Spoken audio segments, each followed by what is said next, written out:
হয়ে গেছে মনে হয়। হালিম তুমিই রাঁধবে? হুম।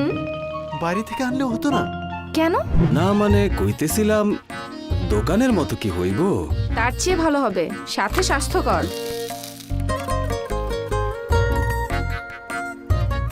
কত কিছুই তো লাগে। কত কিছু আছে তো। রান্নাটাও তো একটা ব্যাপার, তাই না? কি মনে হয় রান্না পারি না? 7-8 রকমের ডাল, মশলা, 4টেখানি কথা।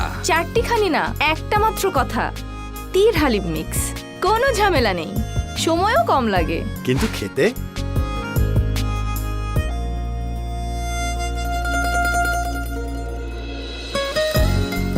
এই তো রেস্টুরেন্টের চেয়েও ভালো। সেরা স্বাদের হালিমের জন্য প্রয়োজনীয় সব রকম ডাল আর সেরা মশলার কম্বিনেশনে তৈরি তীর হালিম মিক্স। রেস্টুরেন্টের স্বাদ আপনার হাতে।